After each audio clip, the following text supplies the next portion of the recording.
Sylvia.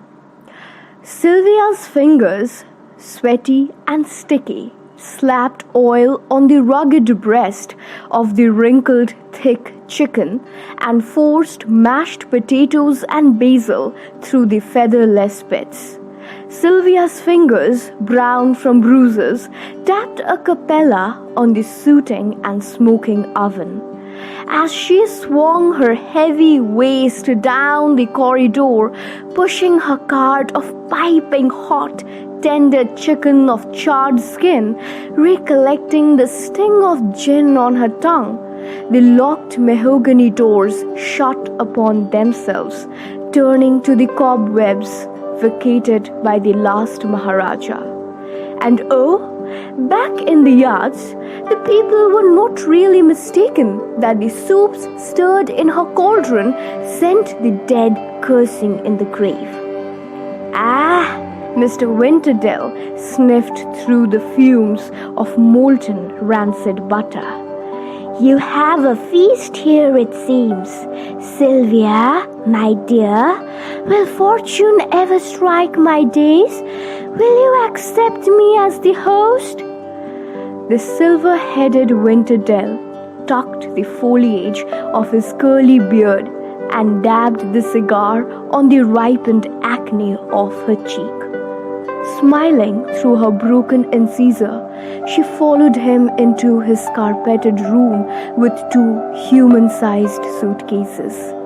His hands, chugging veins beneath discolored skin, carved an emperor's slice, and while the morsel shredded between his jaws, shaking, rubbed the gilded slime of betadine on the new crater of her moon. Winterdale, jingling with pennies of last year's hollies and cherry syrup, wrote no love song on her caramel skin, burning from dilemma of grabbing his undressing hands and shutting her eyes from the glint in those, like every second man in the dead of the night down the hills. The flickering candles, the asphyxiating furnace, begrimed mirrors on peeled wallpaper of plucked hydrangea, and his beefed-up breaths ensuing from his gelatinous, celebratory rasping tongue, plundering her feeble cries of inexistence, were not straight out of any bedtime lullaby. Cloaking the imprint of his skin, his fingers, and grey nails, she fled through the winding stairways and pine vistas, the cones shuddering on to the pebbled road beneath, while he slept and snored and slept.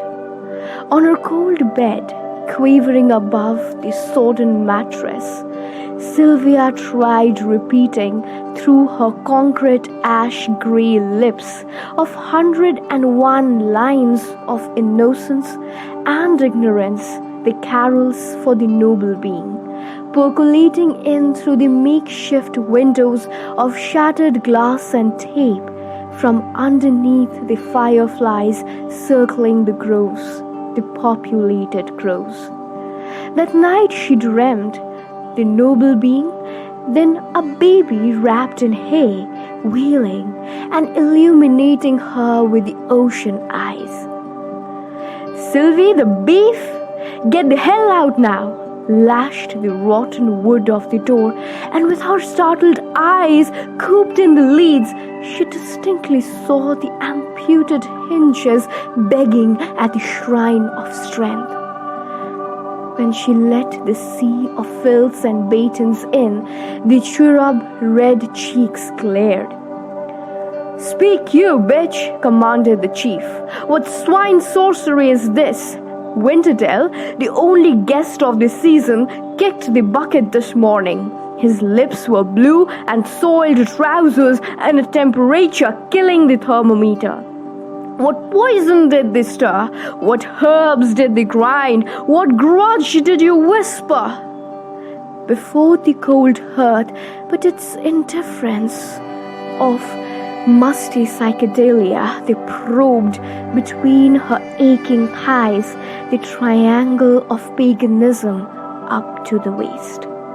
The women locking the sobbing and feverish children to the cold stiffness of their conical bosoms, creeping in the penumbra of their sloganeering and mutineering scarlet-bearded men, noses cast away from the stench of menstruation, digitizing to the deciduous endometrium, sobbed for the fertility and the love schooled through Genesis.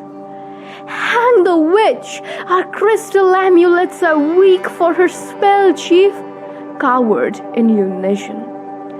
The burly, sinewy arms of black pelage, disappointed, shoved her embittered, disproportionate plumpness in the hurl, and cursing, rubbing their boots, they left, spitting the judgment of the last 3 deaths at the hotel on the floor. An hour later, the wobbly from whiskey feet led Michael, the erstwhile baker of raw breads, to the broken vases, hackneyed gowns split from the severed wardrobe and smashed photographs. He reported, between sleep and sound, of the old hunchbacked employer typing noisily her termination. Slipping her last strand of rose gold, he galloped the same way, poco curante. Her man, her Michael, the one who sang for hours, killed me softly with the song to Julia of lithe waist and blonde mane, the brewer in oak vats. While she dreamt of his dreams, he dreamt with Julia rowing a gondola across the branching blue of Venice.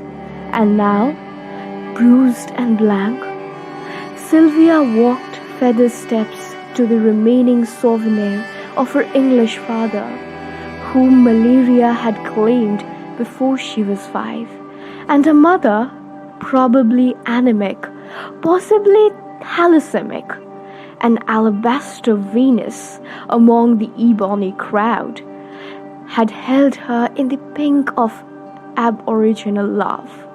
By her 7th spring, her mother's waxed and polished fingers had begun turning black, and sooner before the last oak had stood desolated, her moving lips had been encroached by the necrotic blackness until they had stopped moving. Sylvia the beef, thick as a capon, had kept sitting on the broken lap, licking her fingers, till she had fallen asleep, humming to herself an inappropriate swan song extracted from the virgin lips of the dead mother. The greasy velvet of the olive city sank with her nakedness. The mother's portrait at her back, life-sized like the suitcases in Winterdale's sealed room, had passed on to her the gait and poise of an imitated dame. The cheeks shielded by the grim had the sakura's bloom at the war cry, blood spillage, and barbed wires replacing pheromones. Sylvia thought, what if Winterdale had appreciated her mother's embroidery on the table and bedspreads, and after he had wished her Merry Christmas? What if he had run his fingers through the glossy threads and patterns, sieving the chicken from staining the mahogany? The painter had on the canvas duplicated precisely the mother's arch of the back and the heightened brows ramparting the slits for eyes. Like the painting, Sylvia's hands fondled air, imagining Furry, the black felon Isis, long dead and buried, snuggling between them. Sylvia did not know for sure, even if she swore in the name of the heavens, if after having outlived her mother, Furry had feasted on her fish curry. Her eyes stitched themselves into a promised sleep, and they dreamt for her the divine baby crackling with arms in the hay, iridescenting her with those ocean blue eyes.